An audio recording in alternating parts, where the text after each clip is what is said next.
하나님의 말씀은 데살로니가전서 5장 16절에서 18절까지 말씀입니다. 함께 일어나셔서 하나님의 말씀을 경청하시겠습니다. 항상 기뻐하라, 쉬지 말고 기도하라, 범사에 감사하라. 이것이 그리스도 예수 안에서 너희를 향하신 하나님의 뜻이니라. 이 말씀은 하나님의 말씀입니다. 아멘. 우리 인생은 문제를 풀어가는 과정이라고 그렇게 얘기합니다. 문제를 잘 풀면 추억이란 이름으로 우리의 삶에 저장되면서 우리의 삶을 풍성케 하지만은, 문제를 잘못 풀게 될 경우에는 상처라는 이름으로 우리의 삶 속에 남아서 우리를 고통스럽게 하고 힘들게 하고 또 한 걸음 한 걸음 나가는데 굉장히 버겁게 그렇게 만든 것을 보게 됩니다. 그래서 우리는 살아가면서 어떤 문제를 만날 때에 이 문제를 어떻게 풀어가면 좋을까, 우리가 기쁠 때에도 또 어려울 때도 힘들 때에도 이 문제를 잘 풀기 위한 지혜가 특별히 필요한 것을 우리는 알게 됩니다.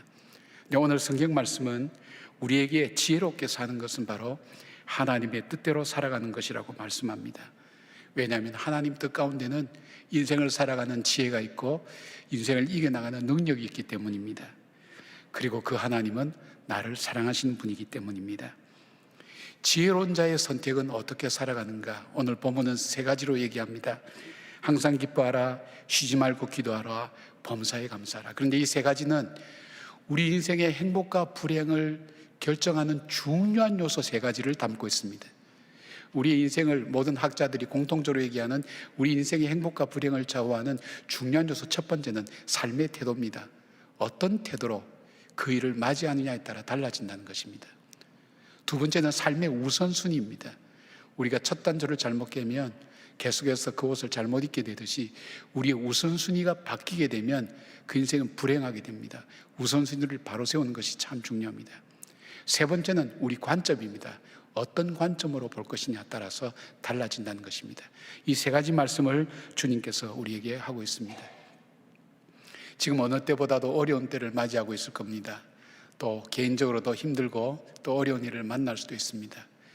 이 시간을 우리가 어렵다고 힘들다만 얘기하고 그냥 이것이 우리에게 상처가 되고 아쉬움이 되도록 그래 남길 것인가, 아니면 정말 이것이 우리의 추억이 되고 가장 힘들었을 때에 가장 우리 자매가 간증한 것처럼 가장 깜깜할 때 주님을 가장 가까이서 만나고 자기 삶의 응답을 받는 그런 삶을 살 것인가 하는 것은 우리에게 특별한 지혜가 필요합니다. 그리고 여러분 개인적으로 어떤 문제를 만났을 때 그 문제를 풀기 위해서 여러분 어떻게 지금 그 문제를 풀고 있습니까? 내 경험과 상식과 환경을 따라가는 것이 아니라 하나님의 지혜를 따라가는 여러분이 되셔서 오늘 주신 말씀을 통해서 여러분이 문제 앞에서 아름다운 추억을 만들어가는 그런 여러분 되기를 축원합니다. 첫 번째로 인생을 살아갈 때 가장 중요한 것 세 가지 중에 첫 번째는 삶의 태도입니다. 16절 말씀인데요, 항상 기뻐하라고 말씀합니다. 시간과 관련되어서 주시는 말씀이죠. 언제 기뻐합니까? 언제든지 기뻐하라는 것입니다. 사람은 어떤 일을 만나든지 기뻐하는 태도로 그 문제를 대하라는 것입니다. 우리는 기뻐할 일과 슬퍼할 일과 그리고 고통스러운 일이 각각 다르게 있다고 생각합니다. 그래서 기뻐할 일을 만나면 기쁨으로 맞이할 수가 있지만은 힘들고 어려운 일을 만나면 우리는 기쁘게 맞이할 수가 없습니다. 또 하나, 우리의 머릿속에는 해야 될 일, 또 하고 싶은 일, 했어야 되는데 하지 못한 일에 대한 아쉬움이 우리 머릿속에 늘 남으면서 이 문제를 가지고 사니까 기쁨을 얻을 수가 없습니다. 그럼에도 불구하고 하나님의 말씀이 어떤 일을 만나도 기뻐하며 그 일을 대하라고 말씀한 이유가 뭘까요? 우리가 기뻐하며 문제를 대하든 슬퍼하며 고통스럽게 그 문제를 대하든 염려하듯 대하든 문제 자체는 바뀌지 않습니다. 그러나 그 태도에 따라서 내 마음의 자세가 바뀌게 됩니다. 내 마음의 자세가 바뀌면 선택도 달라지고 선택이 달라지면 결과가 달라지기 때문입니다. 그리고 하나님은 이 문제를 통해서 우리에게 원하시는 것이 성령의 열매 맺는 삶을 살기를 주님은 원하십니다. 그 또 하나 기뻐해야 될 분명한 이유가 있다면 그것은 바로 우리의 구원입니다. 우리가 세상에 어떤 값진 것보다 나 같은 죄인이 하나님 앞에 구원받아서 약속의 소망을 붙들고 살아갈 수 있고 하나님의 그 구원의 그 감격과 기쁨이 우리 속에 그 어떤 것보다도 귀하고 소중하다는 것입니다. 그래서 시편 기자는 이렇게 고백합니다. 시편 35편 9절에 내 영혼이 여호와를 즐거워하며 그 구원을 기뻐하리로다. 다른 이유가 없습니다. 하나님의 그 구원을 기뻐한다고 찬양하고 있습니다. 바울이 실제 감옥에서 쓴 글인 빌립보서에서 기뻐하라는 말을 무려 13번이나 사용했습니다. 이것은 바울은 그 기쁨은 어디에서 오는 것입니까? 환경과 상황이 아니라 문제의 종류에 따라 달려있는 것이 아니라 자신이 구원받았다는 분명한 사실을 고백하는 그 고백에서 나오는 감사이고 기쁨인 것입니다. 이 믿음으로 기쁨의 태도를 가지고 있는 사람은 감정이나 환경의 지배를 받지 않고 기쁨으로 자신의 문제를 바라보며 그 문제 안에 숨겨진 겉은 아픔이고 고통이지만 그러나 그 문제 안에 숨겨진 참된 보화를 발견하게 되는 사람이 됩니다. 우리 팀켈러 목사님은 이렇게 얘기합니다. 내게 닥친 일이 내게 어떤 가치인가를 가늠하며 그것의 아름다움과 중요성을 곰곰이 생각해 마침내 마음을 그 안에 두고 그것의 달콤함을 맛보라고 그렇게 설명합니다. 우리가 받은 구원이 얼마나 크고 놀라운 것인가. 사도 바울은 이 세상의 어떤 것과 비교할 수 없다고 했는데 이것을 믿고 확신하는 것이 절대 믿음입니다. 그래서 어려운 일을 만나면 우리 안에 기뻐해야 될 것을 찾아야 되고 좋은 일을 만나면 찬양하고 영광 돌리는 일을 해야 됩니다. 하나님은 일상 속에서 우리가 인생을 살아가며 필요한 것을 항상 준비하고 계신 것입니다. 여러분이 좋아하고 잘 아는 우리 하박국 선지자의 고백을 들어보십시오. 그도 불평과 불만이 많았지만 그가 하나님의 그 구원과 인자심과 선하심을 발견하고 난 다음에 그의 기도가 바뀌어집니다.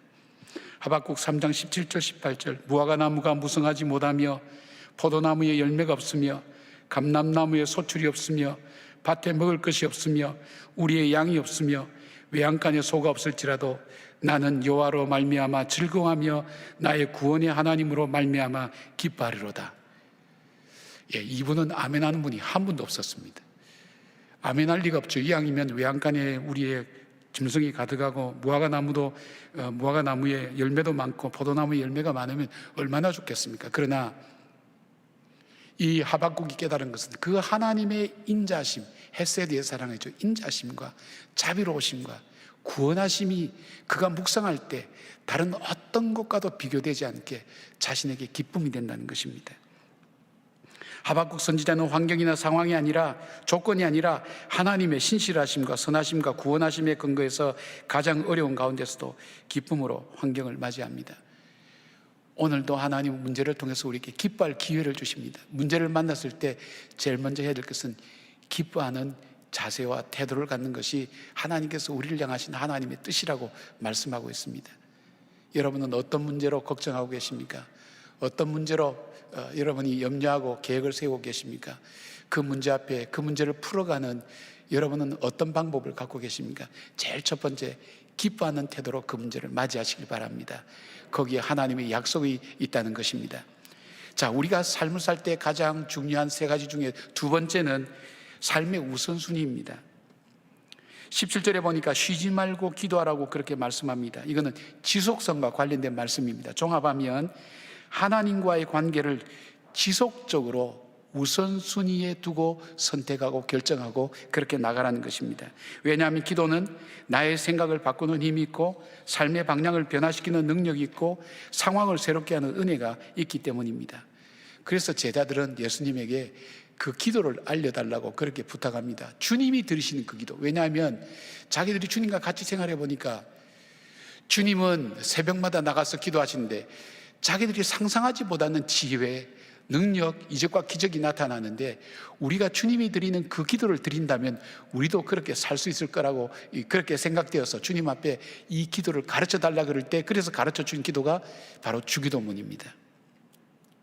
기도라는 것이 원래 우리의 주권을 하나님께 올려드리는 것입니다. 내가 내 생각이 있고 내 기준이 있고 내 판단이 있지만 기도를 계속한다는 것은 자꾸 이것이 내 기준과 내 판단대로 하지 않고 하나님의 뜻이 무엇입니까? 물어보는 것을 자꾸 올려드리는 것입니다. 하나님께 자꾸 올려드리면 그리스도의 영이 내 안에 들어오게 됩니다. 누구든지 그리스도의 영이 없으면 그리스도인이 아니라 그랬지 않습니까? 예수의 영이 내 속에 들어오면서 내 마음과 생각의 주인이 예수님이 되십니다. 예수님이 되실 때 내가 보지 못하는, 내가 경험하지 못한 놀라운 차원의 길들이 열려진 것을 봅니다. 홍해가 길이 되는 줄 누가 알았겠습니까? 하나님께서 그 길을 열어가시며 우리의 삶을 인도해 가신다는 것입니다. 어디에서 나타나는가? 기도할 때 우리 자신이 먼저 바뀝니다. 어떻게 바뀝니까? 그리스도의 영이 들어와서 내 삶의 주인이 주님이시고, 주님이 보시고 주님이 말씀하시고 주님이 명령하신 대로 순종할 때에 성령의 열매를 맺게 되는 것입니다. 요나는 물고기 뱃속에서 절체절명의 위기 가운데 있었지만 하나님께 간절히 기도할 때에 물고기가 요나를 토해서 육지에 내어놓게 됐습니다. 환경을 바꿔주셨습니다. 그리고 그 자신도 바꿨습니다. 도망자에서 선지자로 바꿔주셨습니다. 그리고 그는 불순종의 자리에서 순종의 자리로 바뀌는 놀라운 축복의 사람이 되었던 것을 봅니다. 기도에 있어서 가장 확실한 하나의 전제는 구하라는 것입니다. 기도하라는 것입니다. 기도하지 않으면 너희가 얻지 못하면 기도하지 아니함이라 그랬습니다. 기도하셔야 됩니다. 이것이 가장 중요한 기도의 큰 전제입니다. 그럼 기도는 어떻게 해야 됩니까? 기도는 이 구하고 찾고 두드리는 것입니다. 즉 간절함과 끈기를 가지고 응답을 기다리는 겁니다. 포기하면 안 된다는 것입니다. 이 기도의 방법입니다. 자, 기도의 내용은 무엇입니까? 기도의 내용은 주님이 가르쳐 주신 기도의 내용 속에 있습니다. 우리는 일반적으로 문제 중심으로 기도를 많이 합니다. 그러나 주님이 가르쳐 주신 이 주기도문 속에는 하나님의 사역과 우리가 인생을 살면서 잘 알지 못하지만 인생에서 가장 필요한 문제를 이 주기도문 속에 담고 있습니다. 이동호 목사님은 주기도문은 4가지 특징이 있다고 얘기합니다. 하나는 모범적인 기도입니다. 기도의 순서와 내용에 있어서 굉장히 좋은 모범이 된다는 것입니다. 두 번째는 간결하고 단순합니다. 이 짧은 기도문 속에 하나님의 사역에 대한 모든 내용이 다 들어있습니다. 세 번째는 인간에게 가장 필요한 3가지 문제가 있습니다. 떡의 문제, 관계의 문제, 즉 용서의 문제, 그리고 우리가 보호의 문제가 여기 있습니다. 우리는 연약하기 때문에 주의 보호하심이 없이는 우리는 걸어갈 수가 없는 것입니다. 그리고 4번째, 주기도문은 완전합니다. 그 이유는 이 기도 속에는 우리의 과거와 현재와 미래가 다 포함되어 있기 때문입니다. 교회의 시작은 기도였습니다. 이 기도 위에 성령께서 임재하신 것입니다. 교회 부흥과 성장도 기도였습니다. 기도를 통해 말씀의 역사가 있었습니다. 교회가 세상 권세를 이기는 능력도 바로 이 기도였습니다. 종교개혁자 존 락스는 스코틀랜드의 피해 여왕 메리와 투쟁하면서 신앙을 쟁취했던 사람입니다. 그 결과 그는 감옥에 갇히고 말았습니다. 그런데 그의 선포대로, 기도대로 메리 여왕이 중병에 들게 되었습니다. 두려워한 메리 여왕이 바로 그를 석방합니다. 감옥에서 풀어주면서 그는 이런 얘기합니다. 그 완악하고 교만하고 권세 가진 이 메리 여왕이 이런 얘기합니다. 나는 영국의 100만 군사보다 존 녹스의 기도가 더 두렵다. 어려운 자의 기도에 맞서느니 악한 자의 대포에 맞서는 것이 더 낫다고 그렇게 했습니다. 존 녹스는 이렇게 얘기합니다. 자기의 경험을 바탕으로 기도하는 한 사람이 기도하지 않는 한 민족보다 강하다고 그렇게 했습니다. 기도하는 한 사람이, 바로 그 한 사람이 기도하지 않는 민족 수많은 사람보다 더 강하다는 것입니다. 바로 저와 여러분을 향해서 주님께서 주시는 말씀인 것입니다. 바울은 데살로니가 교회에서 성도들이 해야 될 가장 중요한 우선순위가 하나님과의 교제인데 그것의 시작이 바로 기도인 것입니다. 사랑하는 여러분, 오늘 우리가 이 시간을 살아가면서 이 땅에서도 가장 필요한 것이 있다면 기도입니다. 기도 외에는 이런 능력이 나갈 이유가 없다고 주님이 말씀하셨습니다. 기도는 능력이 있습니다. 기도는 권세가 있습니다. 이루어지는 하나님의 응답하심의 역사를 우리가 체험할 수가 있습니다. 자스트 에스크라고 하는 그 책의 저자, 그리어라는 사람은 자기 기도에 대한 모든 경험을 담아서 책 한 권으로 묶었는데 이런 얘기를 합니다. 자기 경험상 하루에 단 5분만이라도 마음을 다해서 전심으로 하나님께 기도할 때 하나님의 큰 역사를 볼 것이라고 그렇게 말씀했습니다.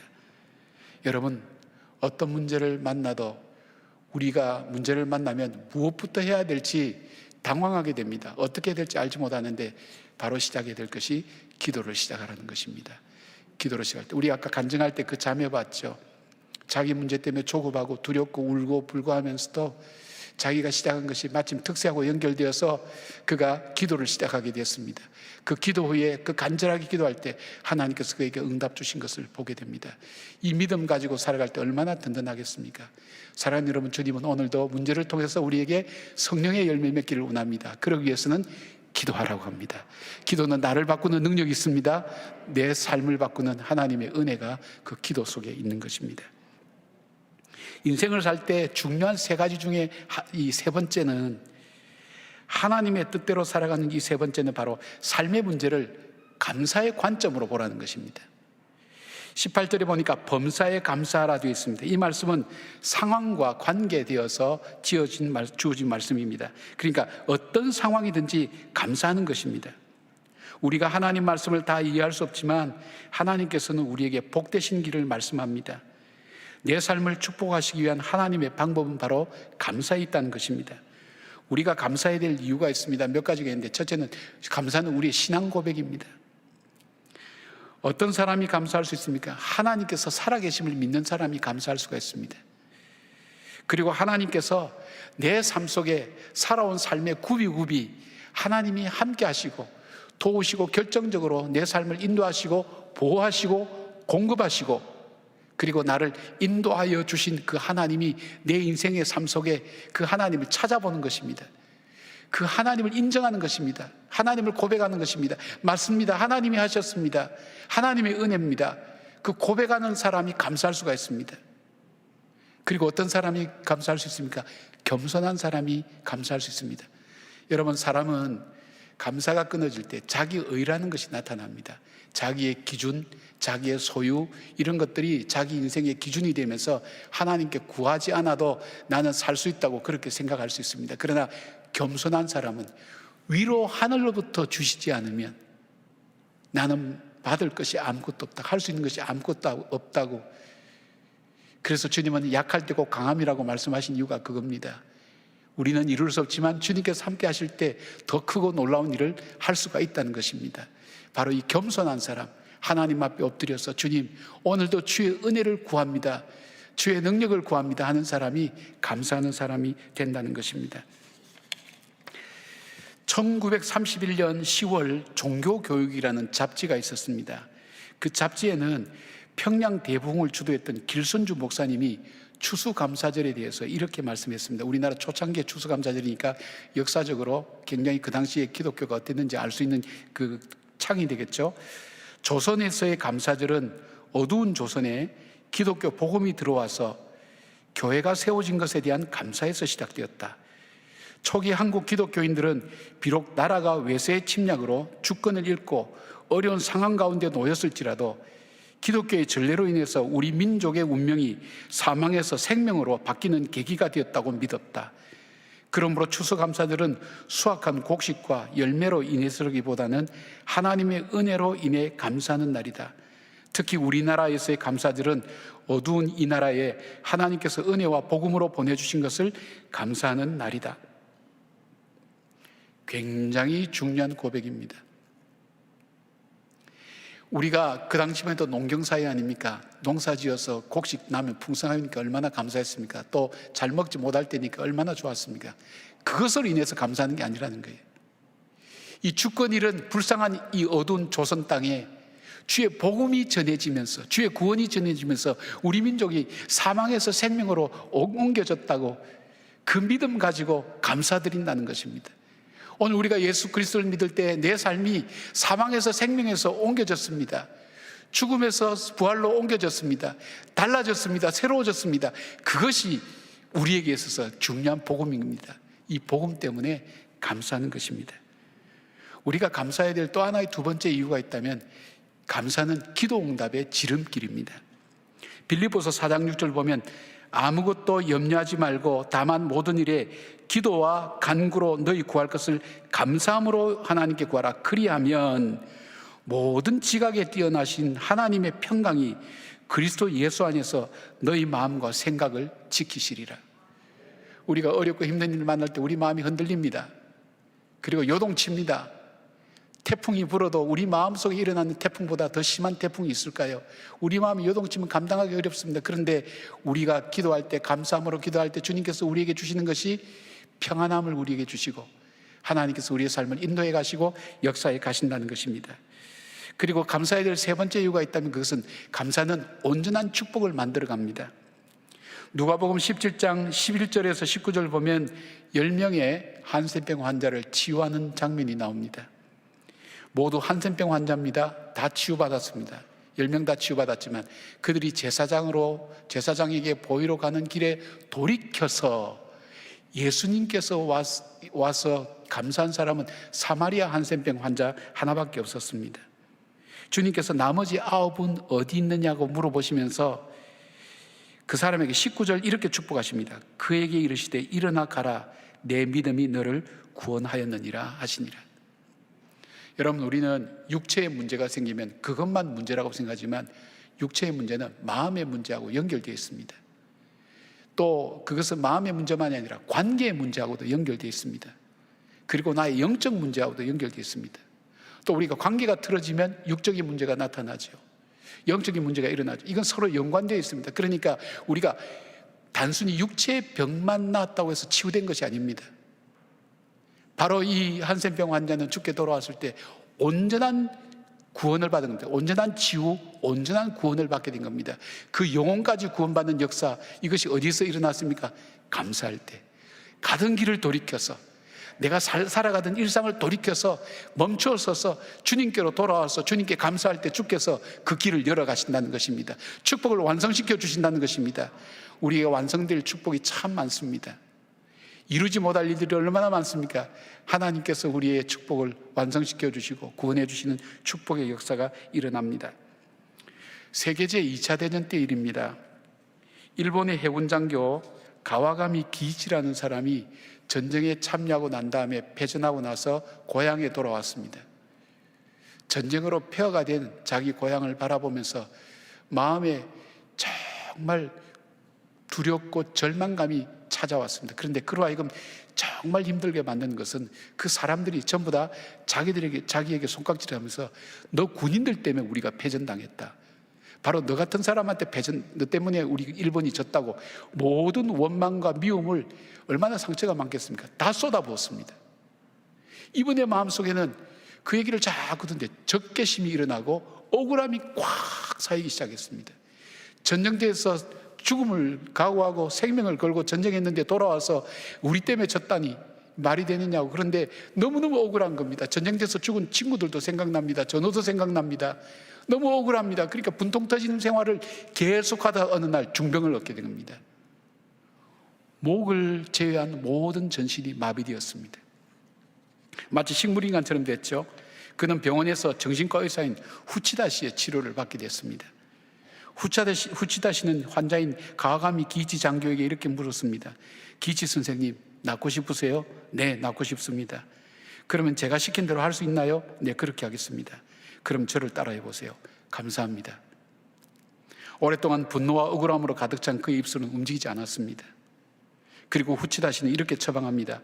선생님의 병을 회복하려면 오늘부터 감사합니다라는 말을 매일 1만 번씩 하셔야 됩니다.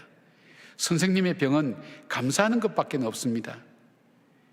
그리고 그는 갔습니다. 기이치 장교는 살기 위해서, 낫기 위해서 전혀 자기의 인생과 자기의 삶과 상황과 어울리지 않는 말을 계속했습니다. 살기 위해서, 낫기 위해서 감사합니다, 감사합니다 입에 달고 살았습니다. 근데 이렇게 계속 하던 어느 날 그에게 있어서 뭔가 빠져나간다는 느낌이 들었어요. 적개심이 빠져나갑니다. 억울함이 빠져나갑니다. 빠져나가니까 마음이 평안해졌습니다. 가족들을 대하는 태도가 달라졌고 가족들도 그 아버지를 보고 부모님을 보면서 다르게 생각합니다. 변화가 일어났습니다. 그러던 어느 날 막내 아들이 앞에 나무에 걸린 홍시를 보고 너무 예뻐서 이 홍시를 따다 아버지 드려야 되겠다 생각 홍시를 땄습니다. 그리고 아버지에게 와서 뭐 본능적으로 얘기했죠. 아버지 홍시 드세요. 그런데 감사합니다 하고 손을 내밀었는데 손이 나가는 겁니다. 전부 다 놀랐습니다. 그것뿐만 아니었습니다. 그때부터 차차 온몸이 풀리기 시작하면서 그는 모든 병에서 치유받게 되었다는 것입니다. 사랑하는 여러분, 바로 이 감사는 이 기적을 만들어가는 것입니다. 어떤 공감 중에도 어려움 중에도 우리가 해야 될 치료제가 있다면 감사라는 것입니다. 감사는 하나님의 복을 받는 통로가 됩니다. 기도 응답과 기적의 통로입니다. 범사에 감사하라고 하는 말씀이 이해되지 않고 감사할 수 없는 상황 속에 있지만 하나님 말씀에 순종할 때 하나님께서 책임지고 복을 주시는 것입니다. 감사할 때 기도하게 됩니다. 기도할 때 기쁨의 태도를 갖게 됩니다. 감사로 기도할 때 응답받게 됩니다. 이 땅을 지혜자로 살아가는 가장 중요한 방법, 우리의 삶의 태도와 우리의 삶의 우선순위와 보는 관점이 복되게 바뀌기 위해서 주님은 항상 기뻐하라, 쉬지 말고 기도하라, 범사에 기도하라, 범사에 감사하라고 하신 것처럼 여러분의 삶 속에도 지금 어떤 문제를 만나고 있는지 모르겠지만은 바로 지금이 기도할 때입니다. 지금이 기뻐하는 태도로 그것을 맞이할 때입니다. 그리고 바로 이 가운데서 감사할 수 없는 상황 가운데서도 말씀을 순종하며 감사하는 것입니다. 언더우드 선교사님의 기도 낙서정에 이런 내용이 있었다고 합니다. 걸을 수만 있다면 더 큰 복은 바라지 않겠습니다. 누군가는 지금 그렇게 기도합니다. 설 수만 있다면 더 큰 복은 바라지 않겠습니다. 누군가는 지금 그렇게 기도합니다. 들을 수만 있다면 더 큰 복은 바라지 않겠습니다. 누군가는 지금 그렇게 기도합니다. 말할 수만 있다면 더 큰 복은 바라지 않겠습니다. 누군가는 지금 그렇게 기도합니다. 볼 수만 있다면 더 큰 복은 바라지 않겠습니다. 누군가는 지금 그렇게 기도합니다. 살 수만 있다면 더 큰 복은 바라지 않겠습니다. 누군가는 지금 그렇게 기도합니다. 놀랍게도 누군가의 간절한 소원을 나는 다 이루며 살았습니다. 놀랍게도 누군가가 간절히 기다리는 기적이 나는 날마다 내 삶 속에 일어나고 있습니다. 부자 되지 못해도, 빼어난 외모 아니어도, 지혜롭지 못해도 내 삶에 날마다 감사하겠습니다. 날마다 누군가의 소원을 이루고 날마다 기적이 일어나는 나의 하루를, 나의 삶을 사랑하겠습니다. 사랑합니다. 내 삶을. 감사합니다. 내 인생을. 기도하겠습니다. 자비하신 하나님, 인생을 살아갈 때 크고 어려운 문제를 얼마나 많이 만납니까? 그 문제에서 당황하고 어쩔 줄 몰라서 하나님 고통스러워하는 일들이 많지만 오늘 주의 말씀을 들었습니다. 인생을 지혜롭게 살아가며 공고하고 어려운 문제를 새로운 역사로 바꾸는 놀라운 은혜를 저희들에게 말씀해 주셨습니다. 기도하게 하시옵소서. 기뻐하게 하여 주시옵소서. 감사하게 하여 주시옵소서. 그리하여 이 땅을 지혜롭게 살며 문제 하나하나를 아름다운 추억으로 만들어가며 후손들에게 나누어 줄 수 있는 추억이 가득한 영적인 추억과 이상의 정서적인 추억과 삶의 추억이 가득한 사람 되게 하셔서 가족들과 후손들과 하나님 우리의 믿음의 성도들과 공동체에 큰 복이 되는 우리의 인생이 되게 하여 주시옵소서. 예수님의 이름으로 기도드리옵나이다. 아멘. 청년부에서 만나 결혼한 김윤지, 김민호 성도. 제가 지금 남편을 이제 청년부에서 만나서 2년 정도 교제를 하고 결혼을 했어요. 둘만의 오붓한 시간들이 지나가고 초반에는 저희가 결혼을 하고 둘이 막 여행을 좋아해서 여행을 자주 다니고 또 둘만의 시간을 갖느라 아이가 생기지 않아도 조급한 마음이 없었거든요. 근데 이제 3년이 넘어가면서 이제 주변에 저희보다 늦게 결혼한 가정에서 아이가 이제 하나둘씩 생기는 모습을 보니까 그때부터 이제 마음이 조급해지기 시작하더라고요. 점점 더 커져만 가는 불안감. 이제 아이를 기다리는 그 입장에서 하루 한 달이 너무 길었어요, 저희한테는. 그리고 계속 불안감이 있는 게 하나님이 혹시 저희 가정에 아이를 안 주시면 어떡하지 하는 그런 불안감이 커지니까 이제 좀 뭔가 하나님과 멀어지는 것 같기도 하고. 마음의 상심은 점점 커집니다. 할 수 있는 일은 실망하는 것밖에 없었습니다. 그러다가 계속 이제 자연 임신이 안 돼서 난임병원을 찾게 되었어요. 그러면서 이제 그 아이를 기다리는 그 과정이 좀 이제 주변에 아이 있는 가정을 볼 때마다 부럽기도 하고 축복하는 마음도 물론 있지만 부러운 마음, 그러면서 자꾸 비교하게 되고,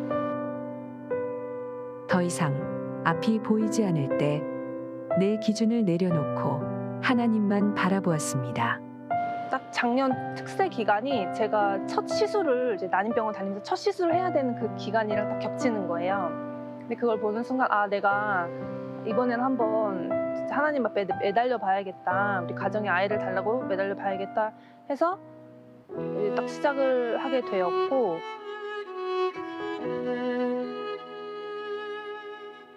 병원에서는 가급적 그 임신 가능한 기간에 움직이지 말라고 했지만 저는 이제 그때 한번 좀 고비가 있었죠. 그냥 온라인 예배로 드릴까? 아니면 그냥 집에서 쉴까? 이렇게 하다가 나중에는 그래도 생명을 주실 분이 하나님이라는 그 믿음이 생기니까 계속 예배를 참석하고 싶었어요. 나와 하나님과의 시간 특별 새벽 기도회. 그때 예배 끝나고 불 꺼지고 이렇게 기도하는 시간이 제가 이제 솔직히 막 너무 울고 싶고 마음이 답답한데, 화날 때는 울지를 못하잖아요.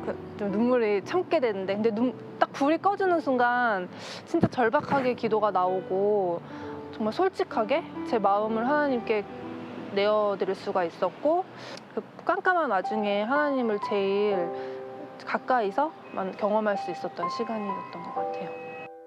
특별 새벽 기도회 마지막 하루를 앞두고 마지막 날 하루 앞둔 날, 그러니까 토요일이 마지막이면 금요일 그때. 그래서 임신 테스트기를 한번 해보고 싶은 거예요, 교회 오기 전에.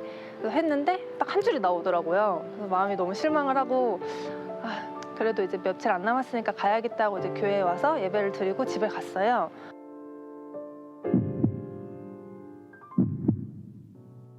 그래서 이제 버리려고 봤더니 그게 두 줄이 이렇게 되어 있는 거예요. 근데 임신 완전 초기 때는 그게 좀 두 줄이 몇 분이 지나야 되는데 저는 잠깐 보고 이제 실망하고 던져버렸던 거죠. 그래서 그때 이제 3년 만에 처음 보는 두 줄이라 너무 약간 소름 돋게 신기했고 하나님 앞에 너무 감사했었던 시간이에요. 위기에서 기회로 변화되는 추수감사 특별 새벽 기도회. 좀 시대가 많이 어려운데 가정의 어려움도 있고 또 뭐 사업적인 부분, 또 몸이 많이 불편하신 분들, 또 저희처럼 가정에 아이를 기다리시는 그런 간절한 마음이 있으신 분들이 하나님을 또 깊이 만나고 그 소망들을 꼭 이루어 가시는 이번 특별 새벽 기도회가 되셨으면 좋겠습니다.